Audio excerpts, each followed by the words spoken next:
You've all heard about the viral Coldplay kiss cam video. A CEO and the head of HR caught on camera allegedly having an affair. Well, we thought it's worth jumping on this conversation to talk about good and bad workplace romance. We're putting this up on the Money, Money, Money podcast as well because you know what? We've all seen good and bad workplace romances. And today, that's what we're getting into. I don't know the whole story, but a 15-second video has fueled such a wild response. And so Glenn James is joining me. We're going to talk about what it is about this situation and this scandal that's created such a response. Couple of things though. Office, workplace, romance, whatever you want to call it, is inevitable. 2 in 3 people, according to MIT Sloan, have been in a relationship with a coworker over their career. But there is a big difference between the good, bad and ugly of romance at work. Glenn? Hi, Shell. You've got the professional in to talk about this.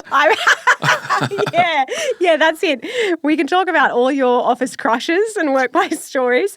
I've got a new crush, my RoboVac here at the office. You know what? When you are sitting down and you watch a RoboVac doing its thing while you've got your feet up, there's something romantic about that. That is love. Okay, so I want to talk about bad romance, office crushes, and the do's and don'ts of workplace relationships. I'm joined by you and your expert opinion, absolutely, but I've also phoned in a few HR experts to help us with this conversation. And to be clear, I'm just kind of the punching bag kind of other person for Shell to bounce off. Shell's doing this. She's got an awesome podcast, This Is Work. And yes, we have got some clips that she has from other professionals like herself. So there you go. And before we get into it, Shell, we'll remind everyone, Shelley and I wrote a book, what's it called? Sort your career out. Sort your career out and make more money. And the reason that I wanted to do this on the main show as well was because the most important asset that you've got in your life is your career. And one other CEO's career or big asset and potentially a HR professional career has had a big dent in it due to a silly mistake. So we're going to unpack it today. But I'll hand it to you to start the episode and go from there. Let's go. You're listening to Money, Money, Money, or as the regulars like to call us, M3. Everything discussed on the podcast is general advice only, which I'm licensed to give, and details can be found in the show notes. My name's Glenn James, former financial advisor, now podcaster. I host this show and a show called Retire Right. I've also got a book called The Quick Start Guide to Investing, which you can check out wherever good books are sold, or there's a link in the show notes. Otherwise, thanks so much for listening today. Now on with the show.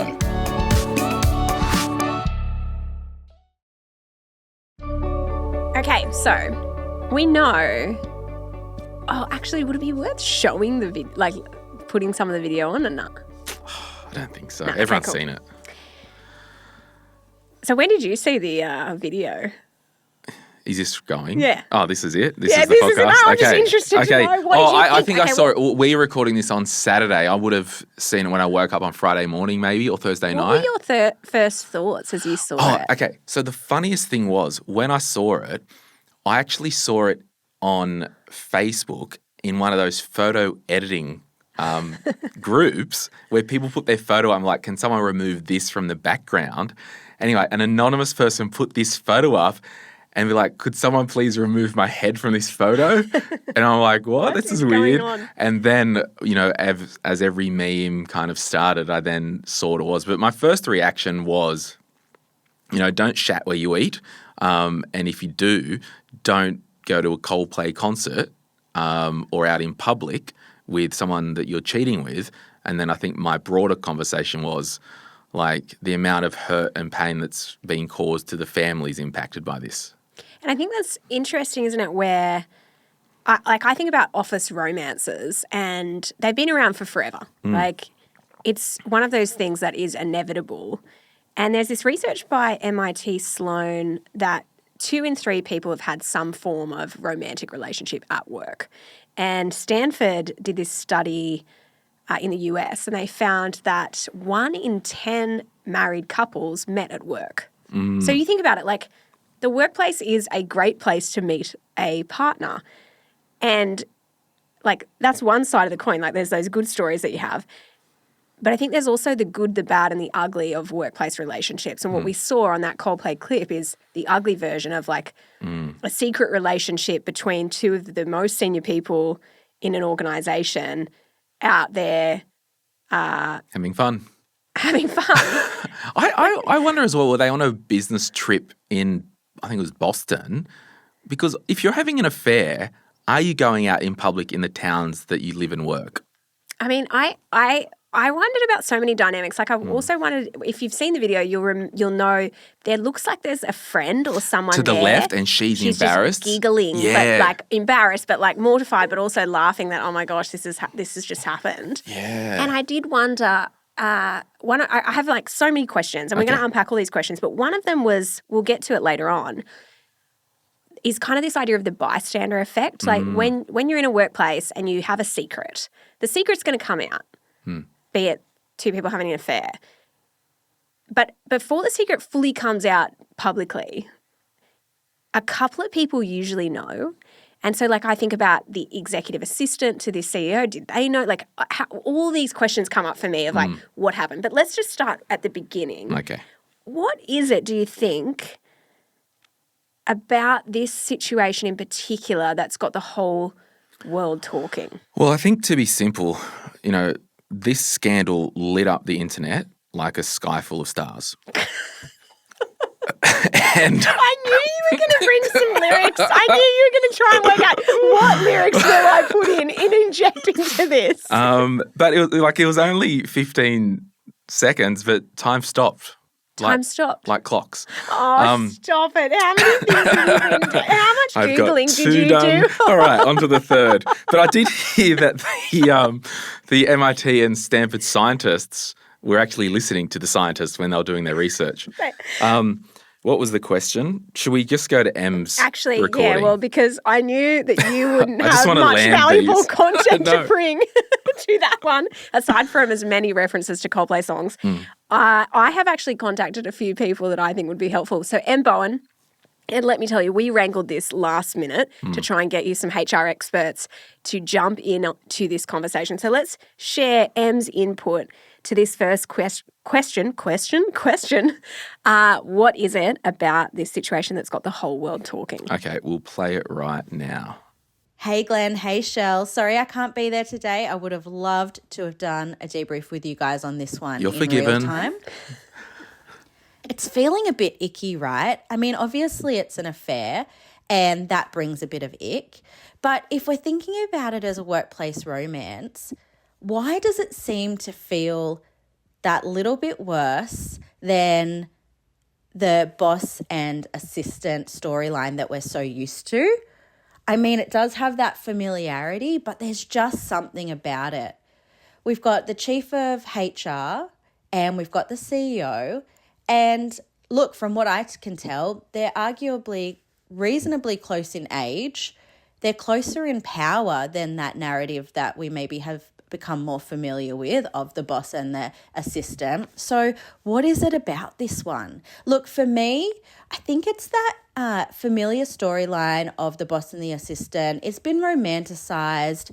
It's been in the movies, the books, other entertainment media and real life headlines. And it's something that I guess has become a bit of a cultural cliche. It's something we're used to. Our brain likes cliches. It likes things it's familiar with. So perhaps the plot twist in this one of it not being the assistant has really thrown us and caused us to go, oh, why do we feel that ickiness a little bit more?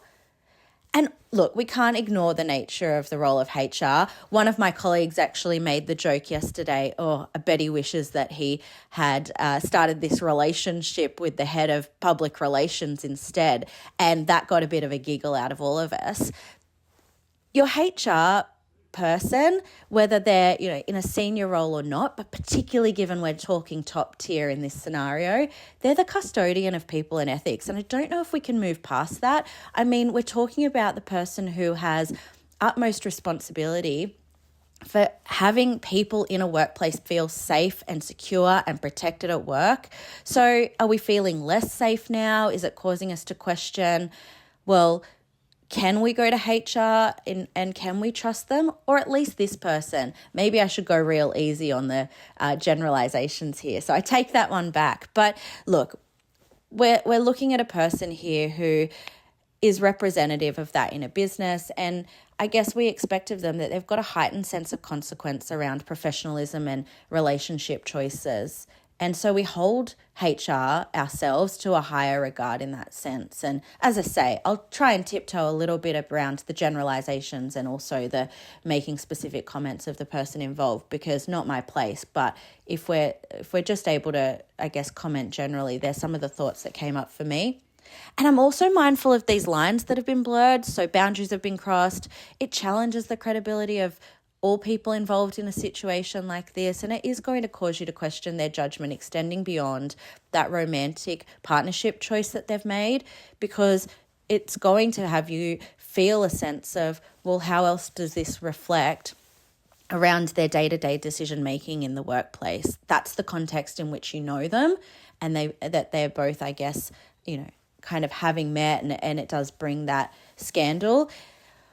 I feel like if one of these people hadn't worked at that same workplace, then sure, we might have made a bit of a fuss about a CEO being found out publicly to be having an affair, but it wouldn't be as salacious. We can pause it at the bystander effect, because if you want to talk about that later. What's your take on Yeah, that? so my takes, I was writing some notes before Emily, but I think she said it beautifully, and Emily used to host This Is Work when it was My Millennial Career with Shelley, and she's awesome. It's I think I'm of the view you can't stop love wherever you are, or lust, apparently, whatever it is. Number one, I think we can all agree the human morality of this situation sucks. Like, what are you doing? Like, you're literally having an affair. And I think a lot of people have been impacted by that with different families and whatnot. But I think it's one thing with this whole, and I think you'll probably get to it and stop me if you will be, but there's one thing if there's two people in an environment, they're not in senior leadership, they're rank and file employees, struck up a love situation and we're dating, all good. Then there's that other level that's like senior dating junior, which we were Em alluded to. But then we've got the senior leadership. Now, if their own spouses can't trust them, should people in the organisation? And that's kind of where it's at. Like, she said the word custodians, like they set the tone and the example. So I just, it's a mess. And there's obviously, there'd be so much hurt and embarrassment for like if there's children involved, because I understand they were both married.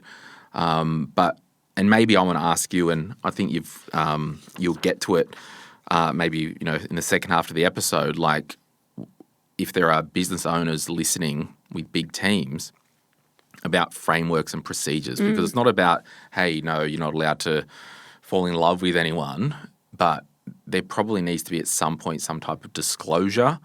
And if the CEO and another senior leader are involved romantically, well, the board probably needs to know. And if the board knew about it, that's a bigger issue as well for that organisation. Yeah, and let's just use the board as an example, right? Because you think about... Because a CEO reports to a board. Yeah, but that's like harking back to Send a previous that back to Phil. episode. Yeah. And if you didn't catch that reference, don't worry, it's not worth digging into. I want to just say, if we think about a board, and both of us, you and I have both been on boards over the years, and when you're on a board, this thing happens at the beginning of every meeting. And the thing that happens is they say, does anyone have any conflicts of interest to declare? Yeah. And it's like a rhythm. Does anyone anything to do with this meeting? If there's a conflict of interest, put your hand up and say, yep, me, I've got something. And if I think about this type of relationship, if you are in a relationship and you're on an exec team, you have a conflict of interest and you need to declare that as quickly as possible. Yeah. And so the thing to me, the two things that stand out in this Coldplay scenario, number one, power. Power between these two people. There's these two people in positions of really strong influence in an organisation, the CEO and the chief people Do we know? officer. I mean, just sidebar, to have a chief people officer, you'd have to think there'd be over 40 people. Like, do we know the I have size no of idea. But like, so if you're spending $200,000 on a chief people officer, Oh, it'd be a lot more than that. well, whatever that is, like, Yeah, I would imagine there would be a chief. Usually, if there's a chief people, it's probably over 500 staff. yeah, okay, Maybe more. So if you think about it in that scenario of this is how many, let's say we're operating on the assumption of 500 staff, there is, you're both in really strong positions of influence in an organisation. As Em said, you set the tone. So there's this power dynamic there that with that power comes a level of responsibility, integrity, and ethics that you have to uphold if you're going to lead a large organisation. And then there's the second dynamic for me that is probably the biggest, and that's secrecy. And secrecy it's really interesting. When I think about secrets, secrets lead to scandals. Anytime there is an organizational secret, it doesn't matter what it's about. It could be about misconduct. It could be about like money stuff in a business. yeah, dishonesty, yeah. Anything. If there is a secret, you are going to eventually have a scandal. And the way that you deal with that is someone has to put their hand up and be transparent. And that's where we say disclose the conflict of interest. If you're on a board, you disclose that. If you are in a position of leadership and you have a secret, you probably have something bad that you need to actually put your hand up and go, you know what, I've made a mistake here. And like, I think there's a difference between a failure and a secret. And this is, to me, the biggest dynamic of we've got two people in positions of influence over an organisation that need to uphold the trust of that organisation and of the shareholders and all that. And then we have this issue of transparency. And where there isn't transparency, people can't trust that business, and that's where the issues come in. And for your own kind of career and leadership, a lot of high-profile positions and contracts will have clauses where if you bring the company into disrepute or any of this bad press, you get your ass fired, like end contract. Yeah, well, that's right. And I think we saw that with the Uber CEO, Travis Kalanick. He ended up being moved on because of like PR massive issues. So it's almost like, Viva La Vida, next minute HR apocalypse.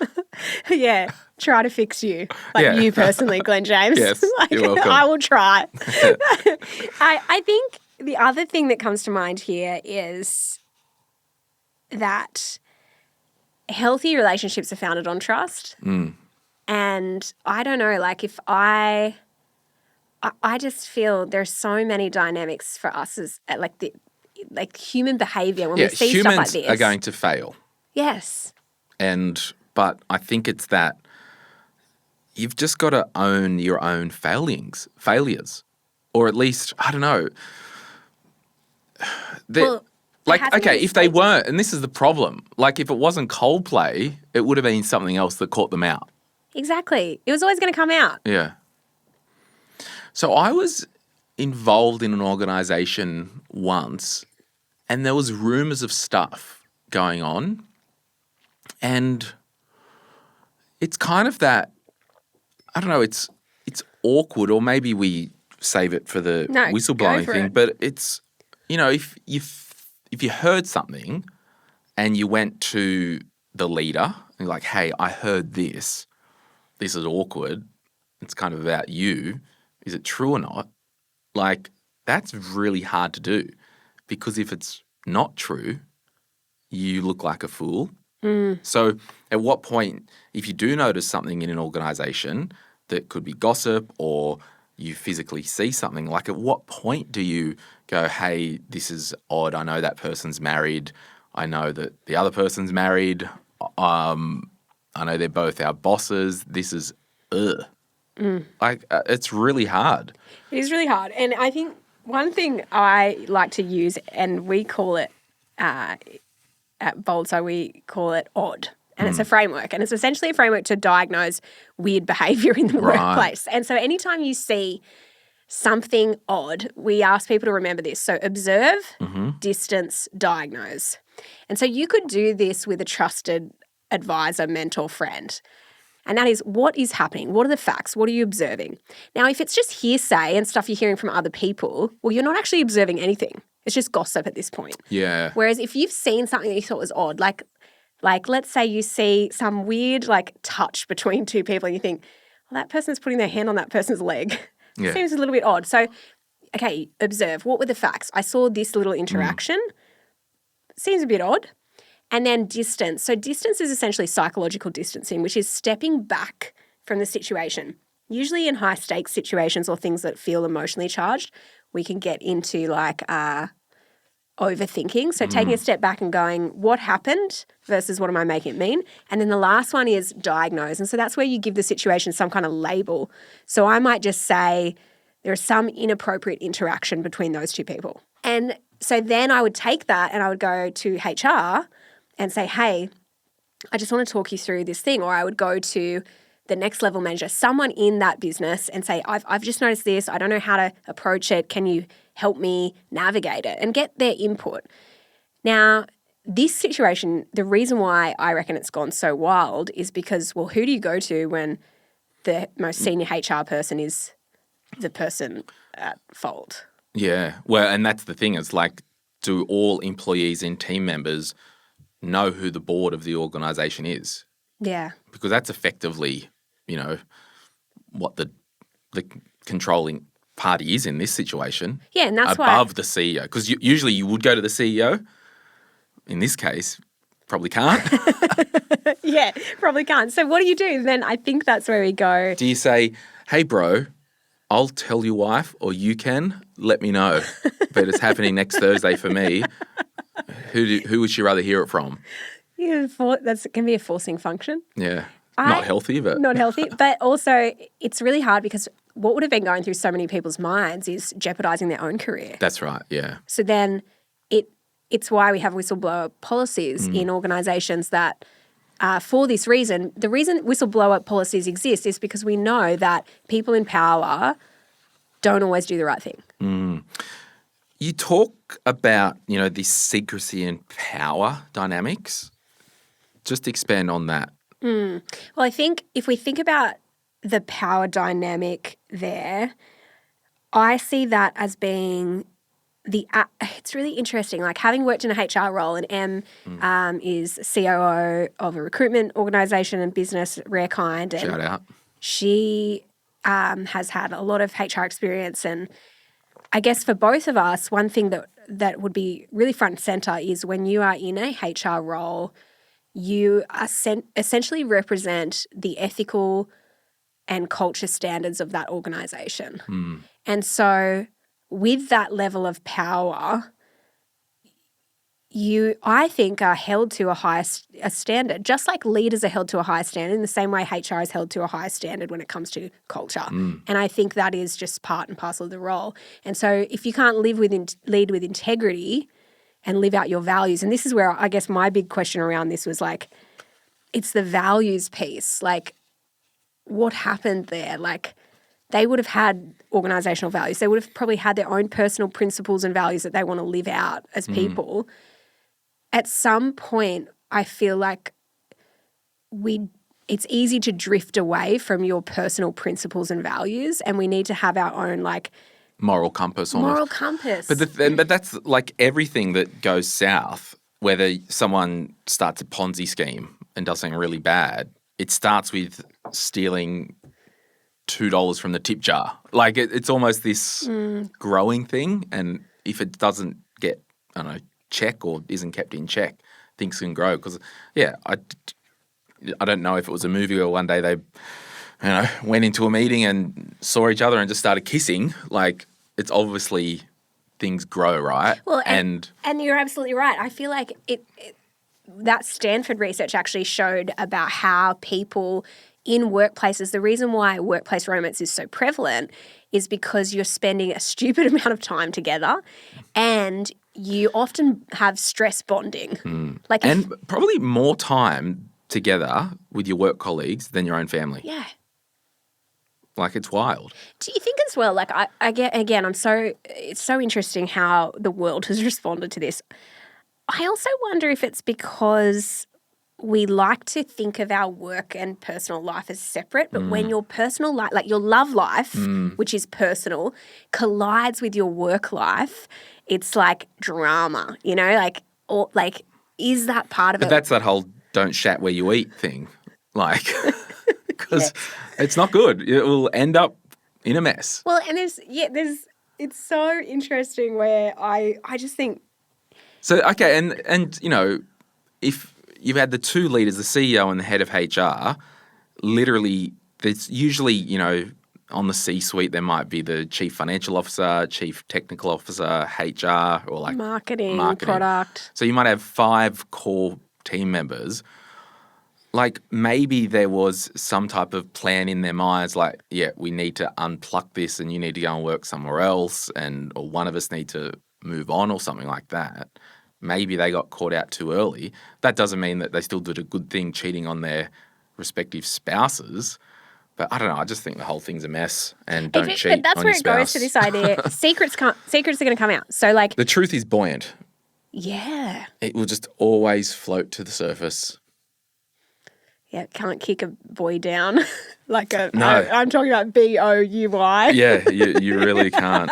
But, you know, as they say, you know, this is just a classic example. Every teardrop is a waterfall. Stop it. How many more of those do you have to go? I've got You've got a a handful. printout. You've got a printout. Did you ChatGPT that and you were like, how many can I insert? I put your episode plan into chat and I was Did like, ya? give me Coldplay songs for each To of match the for each question. just different things. Okay, listen to this paper. If you can hear this, there's oh my gosh, there'd be their whole catalogue, their entire, Maybe. This is the best of Coldplay here. There's like 25 songs. And on that note, we're going to go to a quick break. And when we come back, we're going to dig into the do's and don'ts of workplace relationships and romance. If you're after personal financial advice, don't get it from a podcast. But if you want guidance tailored to your situation, head to moneypodcast.com.au and click Get Help. We'll connect you with one of our trusted professionals, financial advisors and mortgage brokers, who work with people right across Australia.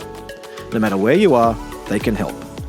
Now, before we get back to the show, a quick reminder to protect your financial life. That means having income protection sorted. It means having death cover if there's any debt or dependents relying on you. It means getting your personal insurance in order. Most people insure their car, they insure their house, but what about themselves? Sky Wealth, who support this podcast, are specialist financial advisors who can help you get the right cover in place. Their advice is often more comprehensive and better value than going direct through your super. Book a complimentary 15-minute chat at sky.com.au. That's skye.com.au, and they'll point you in the right direction. Don't panic. We don't have many more songs coming out. That is a Coldplay song. I stole. Some of them are all right. Some of them are are all right. You did good. Oh. I was actually thinking Sparks. That was one of their big ones. Yeah. Was that Sparks? Yeah. Sparks? Yellow was their first Or one. Death and All of His Friends. Ooh, there's some banging songs. There are some, yeah. Anyway. Have you seen Coldplay live? Yes. Me too. Yeah, it was really the adventure of a lifetime for me at the time. Anyway, I've thrown the bit of paper away. Yeah, no, I love it. Okay. So what do you want to do? Do you want to play, do you want to round out this bystander effect? Well, yeah, let's talk about, I was really, I guess it stood out to me, that person who was with them. I don't know if they were with them or not, but it looks like they knew what was going on. It looked like she knew what was happening and they'd been caught. And so this is where I was thinking about the bystander effect. And if you know of the bystander effect, it's this idea of someone watching on when something not good is happening, and instead of being an upstander, which is the person who takes corrective action, they just watch on. Well, that's like if you fall over on the sidewalk having a heart attack and there's one person only, they will call the ambulance. But if it's a busy city with 50 people, you think, oh, someone else will do it. Not my responsibility. And so this is what I wonder with this scenario, were there bystanders? And if you see something in your organisation, now it doesn't have to be like a bad romance. It could be something unethical that you're observing. What do you do? And so I asked Anne this question about what to do about the bystander effect. Let's play what she said. And Sean, it's about 3 minutes 57 into the clip. Thank you, Sean, for editing this on a weekend. You're a good egg. on the fly, but I just felt like, what real choices do you have in this situation besides boycott? You leave the business, you stick your head in the sand, try and ignore it and get on with it.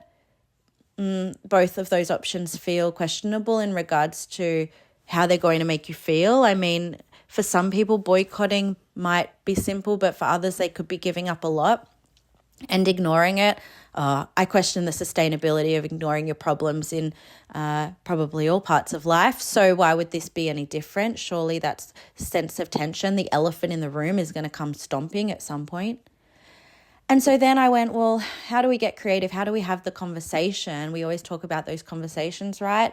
And as I said, I'm on the fly. I'm super keen to hear what you and Glenn discuss, but is there another executive? It's going to probably need to be someone with quite a lot of pull in the organization and a really trusted relationship with both or either of these people. Do you have a trusted relationship or an avenue where you can go to that person and perhaps then they can fly the flag and navigate a conversation with some tact and, most importantly, in a way that achieves the outcome? But hey, what even is the outcome that you're looking for? Yep.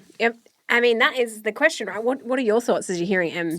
So as Em was talking, I wrote down 2 words, and that's external accountability.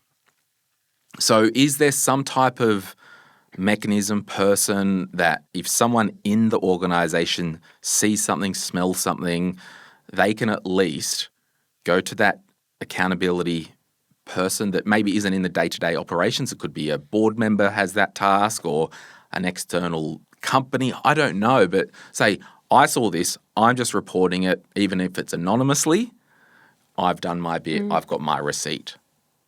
Yes. And I think that's a good call out of, I like when she said, look, like, who else on that exec could you go to? Because there's guaranteed to be other people in that executive team who would have handled, I believe, the situation with that integrity that's needed. Yeah. It comes back to your personal values. Yeah. And we talk about in our book, by the way, one of the first chapters, can't actually remember, it was so long ago we wrote it, but one of the values. Was the first values? Yeah. Okay, the first chapter is on values. There you go. Yeah. I'm glad you remember. It's the foundation stone of anything. It is the foundation. And that's it. If you know your values, now it doesn't mean you're always going to live them out. It does not mean I feel like I sound like a bit of a bogan then. It doesn't mean you're always going to live them out. Newsflash, you are. Someone actually, when I was in Townsville, they said to me the other day, you sound like you're from Townsville. And I've got to say, I love North Queensland. I love Townsville. But I think I started saying, how are ya? Yeah, well, I saw you rock up in your ute today. Yeah, and I had my shoes off the whole time I was up there. Anyway, that's an aside. Back to this is, you need to know your values and check in with them, because we drift. Like, we drift. But in a workplace, we need to know the workplace values. I would have loved to know what their workplace values They probably didn't have any. They probably did. Oh, just as the corporate 100%. jargon. Or businesses always have values. Does it mean they live them out? No. Like one of Enron's values was integrity. Yeah. And respect. And we know one of the biggest corporate failures and fraud situations of all time. Hey, so if it's grey, we're dealing with people. So what do we do when we're in those situations? And when you're dealing with grey, sometimes the temptation is, well, what is the black and white version? Yeah. We just don't have that. But what I do think we have is a sense of, what does integrity look like? And I come back to Glenn, like, people fail. They make mistakes. How they handle those mistakes afterwards is usually the biggest signal of character. And I don't think they've released either of them a statement. Like, there was a fake statement that went out. There was a fake. So I'm on the website. There's the CEO, the CCO, Chief Customer Officer, Chief Revenue Officer, Chief Technology Officer, Chief Marketing Officer, Chief Strategy Officer, Chief People Officer, and then a Chief Product Officer. Look, 1, 2, 3, 4, 5, 6, 8. Those 8 people, if they're in a board meeting or having a lazy late Friday lunch, you know if someone's fooling. What? Wait, let's delete that. Nah, keep it in. Oh, no, but like the human dynamics. Do you mean you know the chemistry Yes. between two people? Yeah, Fugen. What? I've never. What? Yeah, right. I mean, I don't know. I'm not up with what the kids say these days, but like, Unless it Do was, you? I don't know. I mean, I think I wonder. Like if you'd worked with people for 5 years, 6 people you might see once a fortnight, once a month, might be startup vibes. You get to know people, right? Yeah. Like if we had a working lunch and there was some other people there and there was another person, you would know if there was chemistry between me and someone else. Yeah, but I guess because I know you. Because you know me. Yeah. And that's the thing. If I would know if there was chemistry with you and someone else that wasn't your husband, which I've never seen, but like I think I would know. I just getting back to okay. Well, what do you do if you see something like this? I would encourage you firstly talk to a trusted advisor or mentor. Like I just sound it out. Do that odd framework. Observe, distance, diagnose. Talk to someone that is trusted. Don't feel the gossip or rumor mill. Then I would say look at the company policies. Like if you've actually seen something and you're like, no, this is not right, you go to the company policies and look at what the process is. Now, I think it's really important that we say something on this HR dynamic because I think what do you do when it is that kind of HR scenario? I have worked with hundreds and hundreds of HR professionals, and I would say that my overwhelming experience with working with HR is that they live out and uphold the ethical standards of the organisation. I think these situations are really sad because then people start to paint an industry with a brush of, well, you can't even go to HR. And it's like, no, this is one silly person's mistake. And I just can't even say the number of HR professionals that take their job and these custodians of culture roles so seriously. They feel the weight of it every day. I just want to make that clear and say that because I think it is worth being said. I called or text my good friend Tani McWhirter, who is one of the co-founders of HumanX, a large HR consulting business all over Australia, and she sent me her 2 cents worth because I wanted to get her read on the HR side. Couple of things to note here. I text her we started recording this podcast at 3:15. I text her at 2:15 saying, could you comment on this? And she's like, sure, I'm just out for a run. Gosh. So she's midway through a run. The audio quality isn't great, but what she has to say is freaking awesome. And I think it's worth us sharing it. So you can hear the birds outside where she is. Hi, Shell and Glenn.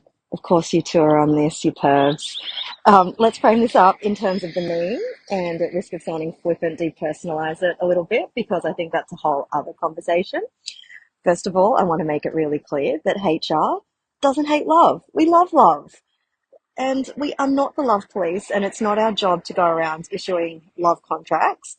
That said, if you are going to crush on someone in the workplace and have a relationship in any way, shape, or form, then it's so important that there's a level of transparency.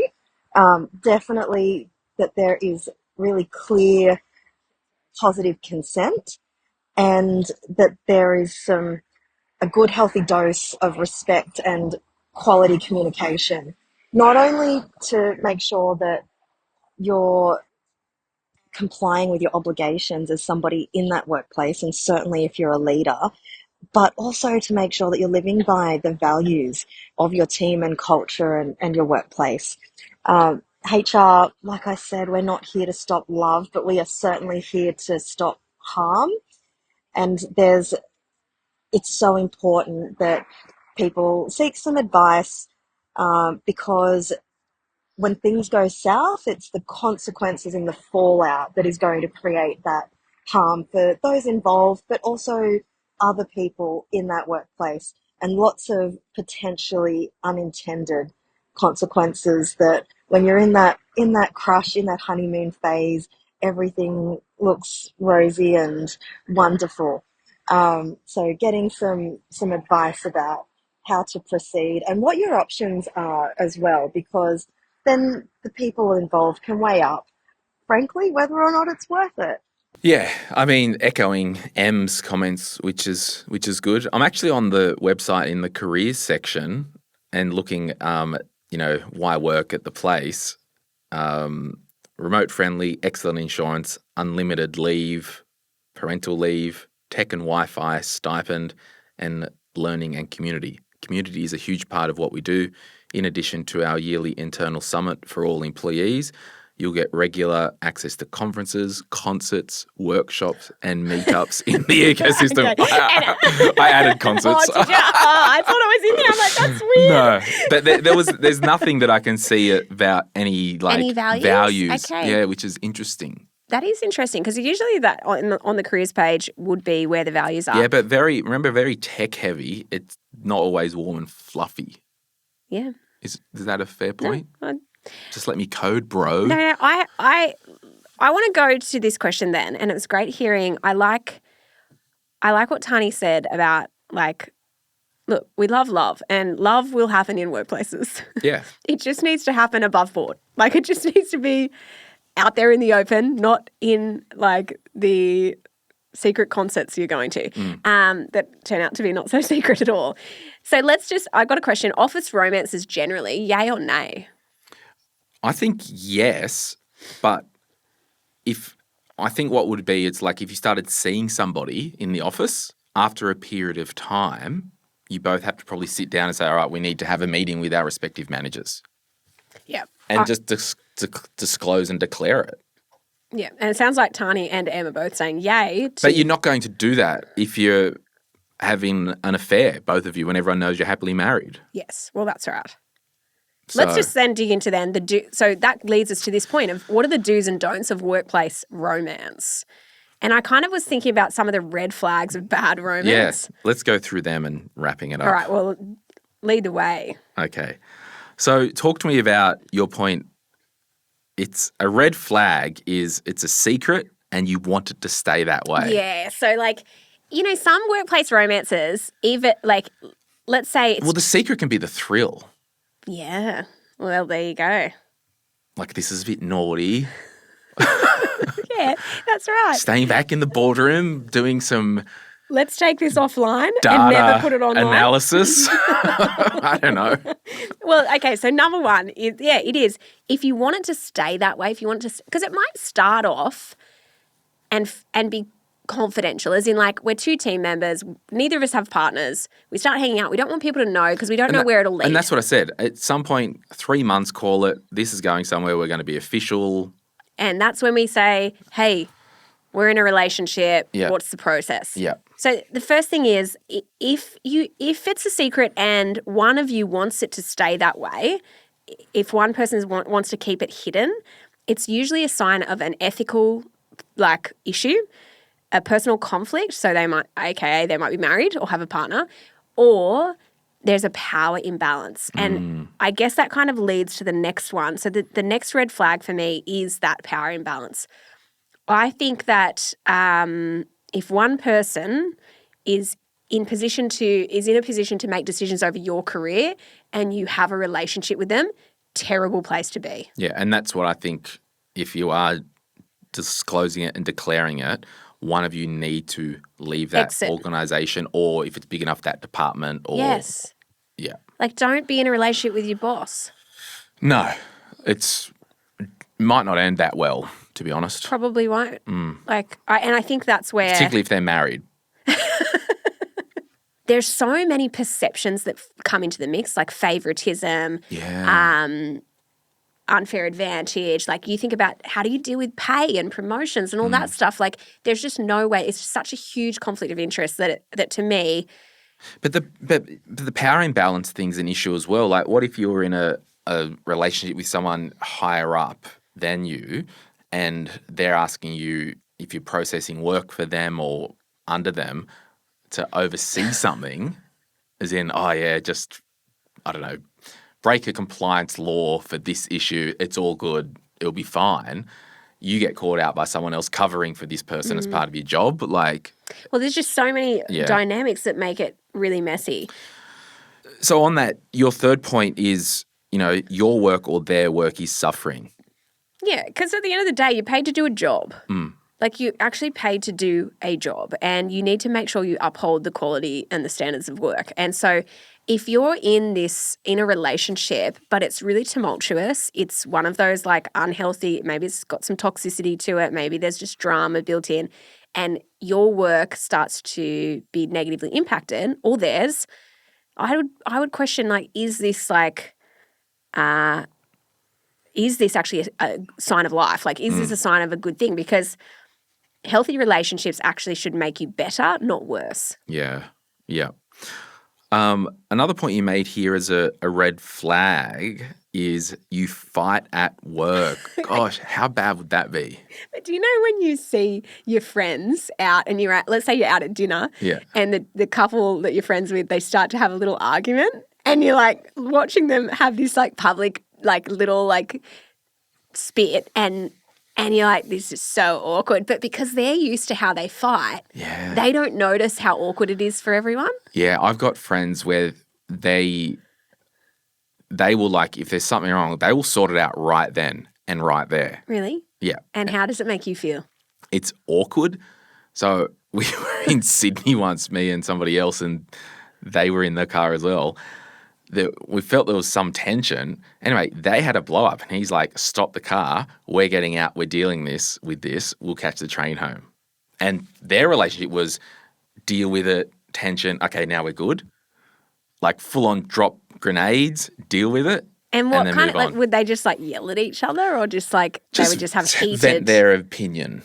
And they're happily married and in love and all that, but that's just their mechanism of dropping a bomb and dealing with it. Well, and there's so many versions of that. But imagine doing that in the workplace. Or like if you someone think gets about passive or in your team meeting, and the couple that like everyone's like, oh yeah, they're dating, but they just start to have this little argument to the side, or like other things that are awkward, like the silent treatment. That's pretty passive though. I just think any of that, like if you've got to be able to. And I remember this couple who when I was in a HR role, they did this really well. They would like have such a professional relationship at work, and they were very intentional with how they showed up. So in meetings, there was just no, like, I don't know how they did it. It would have probably taken a fair bit of energy, but they just made it easy for people. Like, and they were in the same team, so it was like, I don't know, the way that they managed it, they kept it really professional. They set really clear expectations of how they'd communicate, how they'd work together, how the team could communicate if there was any issues between them. And I know some professional couples who are married maybe in the legal world or, barristers, judges, solicitors, or the medical profession, could be doctors, surgeons, anaesthetists, nurses and all that.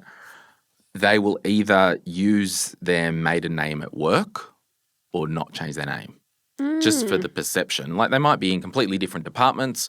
One might be, in the cath lab as a nurse with a different surname, and their partner might be on level 5 opening hearts. Kind of might be crossover there with that thing in the cath lab. But anyway, I'm just thinking, you probably need that for heart procedure, but either way, like the rank and file people don't need to know that these two people are in a relationship. Yeah, and that's it. It's if they find out, we're in a relationship, we're not hiding it, but we're not drawing attention to this. Yeah, we're not making this a distraction. Yes. Or making like our own issues front and center for the team. Okay, so your 5 red flags, we'll do the last one in a second. The first one, it's a secret and you want it to stay that way. Number 2, there is a power imbalance. 3, your work or their work is suffering. 4, you fight at work. And 5, you feel trapped or manipulated. I mean, that's not that's okay. Whoa. Let's just unpack this, Shelley. Please. Some of these red flags, if you feel trapped or manipulated, that's a red flag in a relationship. 100%. 100%. And actually, a lot of these are red flags in general relationships. Like if there's a power imbalance in your relationship, if it's not we're equal, we have equal voice, that's also a red flag in a normal relationship, not a workplace only relationship. And you wonder, like, it's all fun and exciting, it's secret, it's hidden, and we're both having an affair. That if that excitement left the room, is there anything there? Because it's then just back to a boring relationship, like you go home to your spouse. I mean, I think if we think about this like feeling trapped or manipulated, there'll be some signs. Like first one is gaslighting. So Yes. like if they're gaslighting you or if they're promising things that never come to fruition, turn out to be reality, there are signs of manipulation. Guilt tripping, like shaming you, even like when like threatening, and it's like indirect threats of, if this kind of gets out, I won't be able to promote you. Yeah. Things like that are like just huge, huge red flags. But when you're in a relationship and you've got the the crush is there and you're in this kind of like exciting phase, you may overlook some of those red flags that you would otherwise notice. Yeah. There needs to be clear separation between the boardroom and the bedroom. Have you are these all written No, down? I just thought of that. I keep thinking that you've done like this No. prep for like, how do I inject No, this? I should not and be on this episode with you. I've got nothing good to Well, add. No, but you know what? But we're here now. We're here now, and we felt we needed to jump on this because it is an important conversation. Totally. So And buy our book. and go back to your values. Yeah. Like if there's one thing I think in this is the reason I imagine anyone who has a secret turn into a scandal that comes out like this, they'd be feeling a lot of shame, a lot of guilt, a lot of remorse. And had they gone back to their personal values and checked in with those early, when feelings start to emerge, they probably go, hey, actually, that's not aligned with my personal values. And so I need to do some self-reflection here. And I think one thing I didn't tell you this yet, not that I had to, but I think it's a good compliment and something that I learned from your relationship with Sam. Like last Friday night when we were out at that interesting place that we got invited to. Where were we? At the Redhead Bowling Club. Oh, gosh. Yeah. I mean, whatever. That was interesting. Whose idea was that? Well, we know whose idea Yeah, it was. exactly. Not mine. Okay, Beth, thanks. But hey, she brought the people together. She brought the people together. No. So Sam was telling me a story about, something weird that happened to him, but he actually said, this happened the other day. And I was telling Shell, it was a situation where he was near this other woman and she was acting really weird. Oh, he always golf or gets something? hit on. Yeah. Everywhere he goes, he gets hit on. Yeah, so I'm like, But by weird people. yeah, that's right. Whether it's that Irish man hitting on him or the chick at the golf driving range. He got hit on some bartender the other day too. Like he tells me all the story. So I'm like, So my friend Sam isn't telling me a fun story that's weird and funny about him getting hit on by this woman.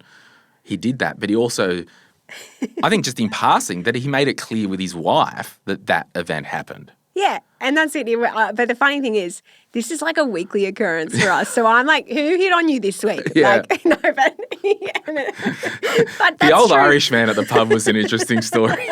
He's got some But amazing Nathan stories. was saying that he the same thing happened to him at another pub in another part of Sydney. Yeah. Yeah. Yeah. So that guy, he's out there. But I thought when you're saying that, it is that sense of weird stuff's going to happen in your workplace. Have honest conversations about it.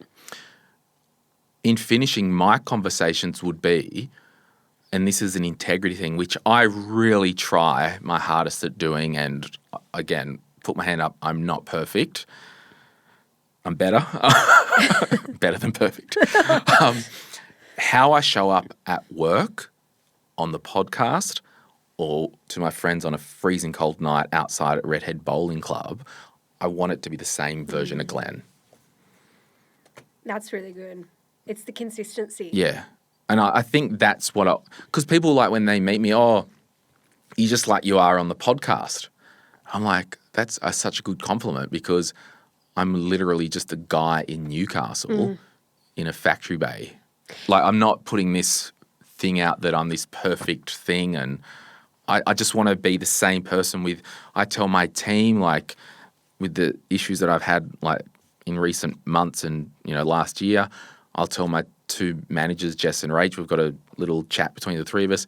Hey, I'm not well emotionally today. like, I'm a train wreck. Just let you know, I'm going home or something like that. So I try and even when we walked in today, you're like, how are you? I'm like, had the worst week of my life. I'm an emotional wreck. Like, and I said it on the podcast, like, I just want to be the same version of Glenn where possible in every instance. You know what? That kind of makes me feel like we need to introduce a 6th red flag because as you talked about that there, it just sparked so much for me. Like, the consistency is a sign of someone you can trust. If you, and I know I've known you for a really long time and you are the same person wherever you are. Like, to a fault. You are really honest. You're really real. You are who you are. And that's why I trust you. If we flipped that, like, let's invert it. What is it that should be a red flag then is when someone's a chameleon. So if we know a chameleon. We do. And if you're a chameleon, aka you adapt to the environment to get something out of it, which can be quite a manipulative trait. Sometimes it's used as like charisma, and it irks me so much when that happens. But the chameleon thing of like, I adapt to get an outcome from an environment versus I'm consistent. And I think in what you described there, what I like about it, there's 2 things. It's the authenticity of who you are. And it's also vulnerability. Like when you described me just walking in, and admittedly, we know each other really well. We've known each other for a long time. But you say, I've had the worst week of my life. and like there's vulnerability in that. The vulnerability is part of a healthy relationship, right? And that, I think about this dynamic of what we saw with the Coldplay video. There is lack of transparency, lack of honesty, lack of integrity, and all of that stuff means that it goes back to what you said up front, Glenn. Would people in that organisation be thinking, well, if I can't trust you personally, can I trust you corporately?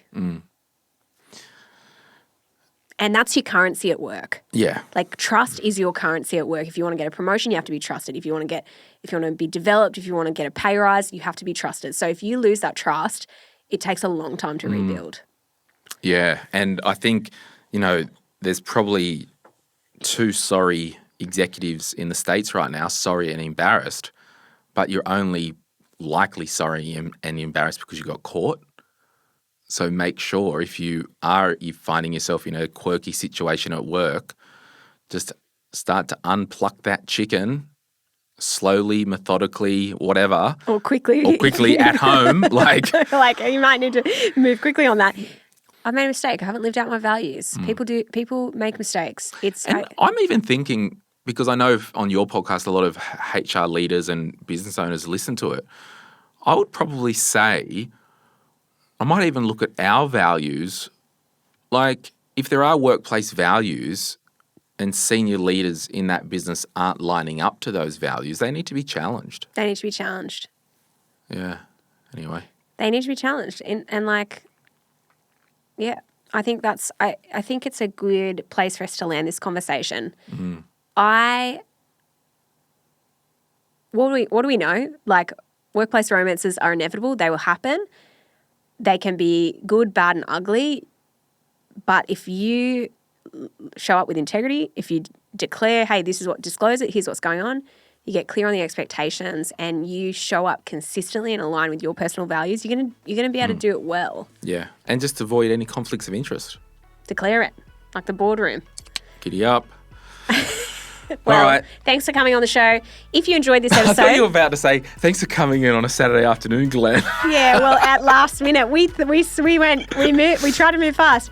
Glenn, thanks for coming out last minute on a Saturday afternoon to record this episode. You are welcome, and thank you for you out there who listen to the This Is Work podcast. Shell does a fantastic podcast for those kind of in leadership, executive, good personal career growth.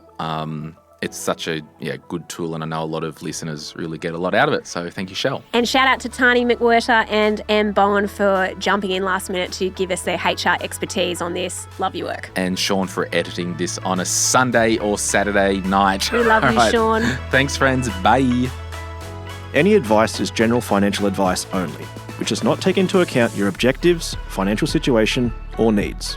Because of that, you should consider if the advice is appropriate to you and your needs before acting on the information. If you do choose to buy a financial product, read the Product Disclosure Statement, PDS, and Target Market Determination, TMD, and obtain appropriate financial advice tailored to your needs. Simo Interactive Pty Ltd, the publisher of this podcast, and Glenn James are authorised representatives of Money Sherpa Pty Ltd, which holds financial services license 451289.